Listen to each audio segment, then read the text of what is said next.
बांकीपुर विधानसभा जिस पे पूरे देश की नज़र है, आज भारतीय जनता पार्टी का डर देख करके बहुत अच्छा लगा। एक ऐसी पार्टी जो अपने सत्ता और अहंकार में मगरूर है।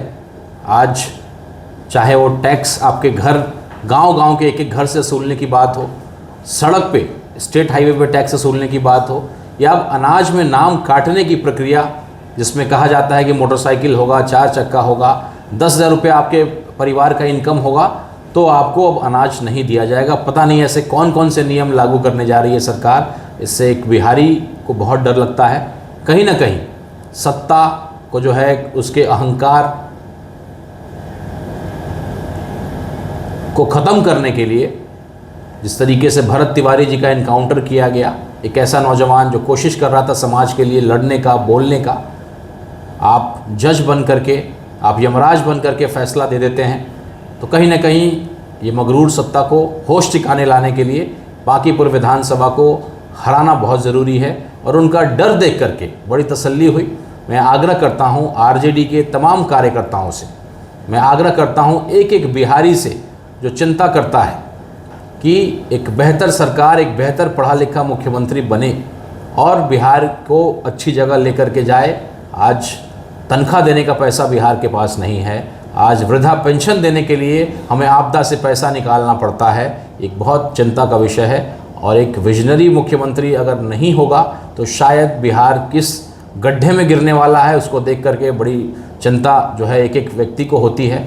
तो आइए, मैं निवेदन करता हूँ तमाम आरजेडी कार्यकर्ताओं से, तमाम ऐसे भाइयों से जो चाहती है कि भाजपा को इस उपचुनाव में सबक सिखाया जाए, उनको बताया जाए कि आपकी नीतियाँ गलत हैं, या आपका इनकाउंटर का सिस्टम गलत है, या आपका टैक्स वसूलने का सिस्टम गलत है, अनाज का कटौती करना हो या ज़मीन रजिस्ट्री का जो चार्ज आपने बढ़ाया है, इस सब के विरोध में हम लोग उनको हराने का काम करें। लेकिन अगर विपक्ष एक नहीं होगी तो शायद हम उनको हराने में कामयाब नहीं होंगे।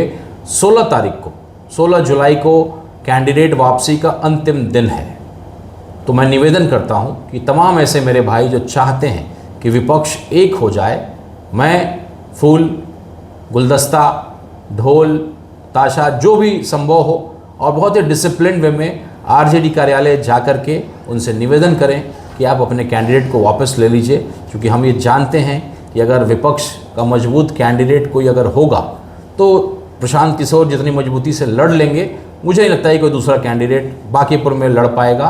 तो आप अपने कैंडिडेट को वापस ले लीजिए। और तेजस्वी यादव जी, आप बहुत बड़े नेता हैं, बहुत बड़ी पार्टी के नेता हैं। आप अपने आप को जो है इनके कंपटीशन और इनके कॉम्पिटिटर मत समझिए। कन्हैया कुमार हो गए, पप्पू यादव जी हो गए, हिना साहब हो गई, और अब कहीं प्रशांत किशोर ना हो जाएं। तो आप इस जो है हार का अपने ऊपर इल्ज़ाम मत लगने दीजिए।